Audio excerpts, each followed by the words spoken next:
Accountants are not known for their flair and sartorial elegance. Maybe that's why our next guest decided against pursuing a career in number crunching. A chance encounter on campus led him on a journey of the glitz and glamour of fashion, cutting-edge trends, and avant-garde sophistication. Today, his name is on everyone's lips and on fashion ramps across the globe. We visited the studio of the fashion-forward, groundbreaking South African designer to see how the king runs his kingdom. This is Becoming David Tlale. Becoming David Tlale, as you know, is what we're here for.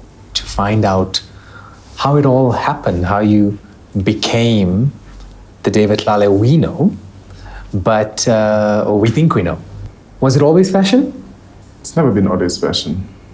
It started on a roller coaster. Growing up in Fort Loris, raised by a single mom, you decide while you are at high school, you want to be a teacher because that's what's normal. And that's what will pay the bills. And you're guaranteed a job. Finishing my matric, then I decide I want to be an auditor. I went to Tlale University.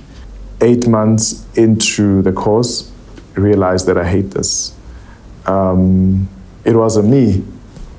I started hanging out with students who were studying fashion.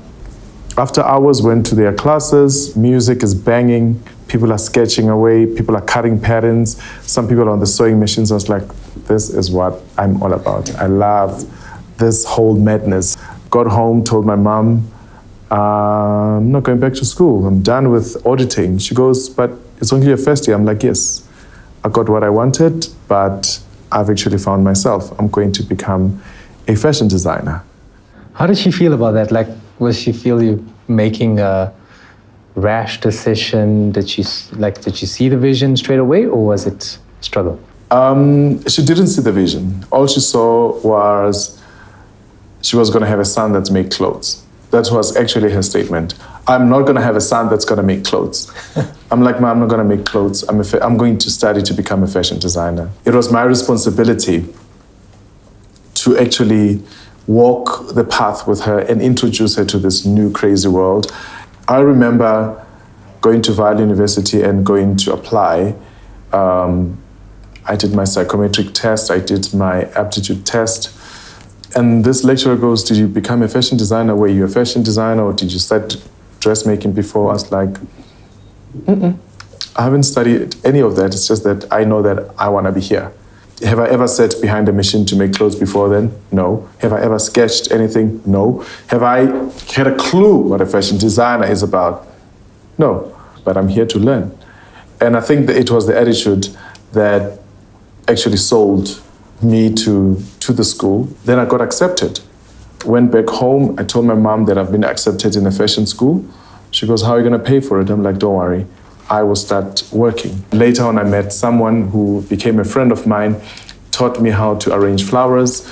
That's a job I kind of basically did during the period of trying to hustle for registration money. Did that. Fast forward, February came. I packed my stuff and I left. And she didn't know where I'm going to live. She didn't know how I'm going to survive and everything. She goes, well, good luck. I'm like, yes, good luck to you, because I'm cool, because I know I'm going to make it. And I lived in a missionary house in Sharpeville, which was my shelter, and for a good 2.5 years. And I used to walk from Sharpeville to university, Vaal University. I did that for a good year because I had a vision and I didn't mind doing it. And thank God I got a study loan in my first semester, and then it carried me for 3 years. When it was, I think, Easter, when I decided, let me just make this lady an outfit to go to church. And so when I went home, I made an outfit, and then she was the belle of the ball, and every woman at church was praising her. And then she like, clearly there's something, this thing that you're doing. I'm like, it's not something, there's a big thing happening. And over the years, she has become my #1 fan. But that came with struggle because I had to introduce her to my crazy world. Was it David Tlale brand always? or did you see it as I'll go ply my trade in another arena to gain the experience? After I graduated, I then lectured for 4.5 years. I lectured at Tlale University. And 4.5 years later, I realized that I am not an academic. Then in 2003, I entered for the L New Talent. When I entered, I had another brand called Old Boy Oof. Why? I don't know. How? Don't ask me. It was a creative flair then. What it meant, I don't know. But entered the competition and started gaining attraction. 2 years into the industry full time, I changed. I'm like, I'm gonna start trading with my name. And sure, it was amazing, the transformation or the move and the change and the attention that was paid onto the brand. Immediately I said, goodbye, Old Boy Oof. Now we are David Tlale. Everything just changed. I didn't know the power of trading with your own name. Today, I'm grateful that I did that. David, so at the level of a brand that is couture and doing fashion shows and all of those type of things, now you're addressing an individual. When you approach this job, is it taking from what's already in the space of fashion shows and that, or do you go pure original? Well, it varies from client to client because this is a custom-made dress. And she came in, told me her vision, her dream, and was like, okay, let's make it. So most of the time you follow what the client wants, but kind of like already have decided what you're making. So whatever she says, it's just like, it adds on my decision. What was your brief?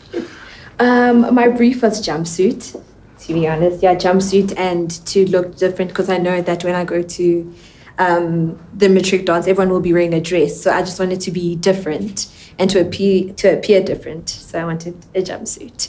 And then there's more drama coming, so yes, there's more this is like phase 2 of the dress. Yes. Yeah. What does one have to think about when approaching, this high level of fashion design as a business? I think more than anything else is realizing that the business evolves around clients. And our biggest business is private clients like this. Mm-hmm. Yes, we do a bit of retail, but everything else that we do from runway, branding over the years, it boils down to this. And what I do on runway is just purely showcase. That is not the business, just purely marketing. Okay. To say people should know what we're capable of as a brand, what we can make, and what our signature is about. Mm. But backwards, this is our bread and butter. The one-on-one consultation. Absolutely.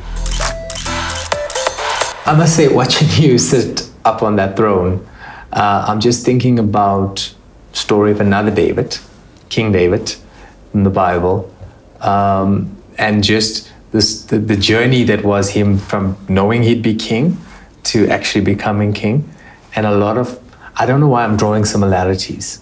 Do you take any kind of similarity from that? Because you seem to have set the vision at the highest point from the get-go and worked towards it. I didn't know that I'll be talking to you today, sitting on this throne, when I was registering for fashion in my first year or in 1993. I didn't know all this. I know what hardship is. My mom was a domestic worker. I was raised from a very not well-off family. Getting into my journey as a fashion designer, I believe it was a calling because I prayed about it. I put it down and I visualized it.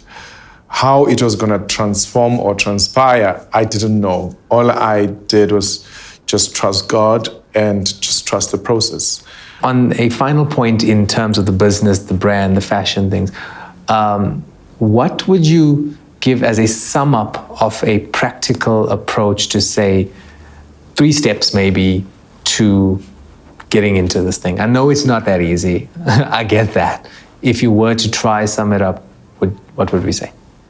I don't think I would give you 3 steps. I'm just going to give you an overview of becoming David Tlale or becoming a brand. First of all, you gotta be educated. So it's very important to go to a fashion school. And also understand that building a brand, there's no manual. Along the journey, know that you're gonna have mishaps, not just small ones, but major mishaps. You're gonna disappoint people. You're gonna make other people happy. I always say to my interns, being a designer or fashion is not for sissies, literally and figuratively. Because if you don't have a thick skin, you're going to crush and fall. And also you must realize that fashion is not a quick cash cow. Being a fashion designer, it's a full-time job. I mean, I've gotten to a point whereby people can't even distinguish between me, the person, and the brand. When I go out, when I go to church, when I go clubbing, when I go out in public spaces, people don't see David Tlale the person. They see David Tlale the brand. If you were sitting on this side, looking at David Tlale, not the brand, what would we see? One thing that my mom would always say is, I have raised a child who is God-fearing and very, I would say, established and rooted in the Word of God. And I think that's one thing that prides my mom more than anything else, that besides and over and above this old glamour zone that people see, there's still that element.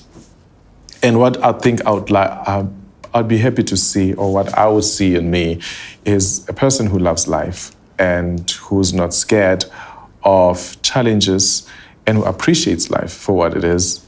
I got to tell you, just as a final thing for me, it wasn't 15 years ago when your brand started that I was working 2 streets away from here. In fact, the company I worked for was in this Craftsman building. Oh my word. And then moved over 2 streets away on Main. And it was a t-shirt printing, and embroidery and that kind of thing. And I had, at that specific moment, no plan to be in television, to go into the journey. Who would think that 15 years later, I'd be sitting in a chair across from David Tlale and getting to tap into that which is your journey. Thank you for honoring us with it. I appreciate it. I hope that we have the impact we're seeking to have. Thank you for having me. And all the best with turning it into a globally dominating brand. I appreciate it. Cheers.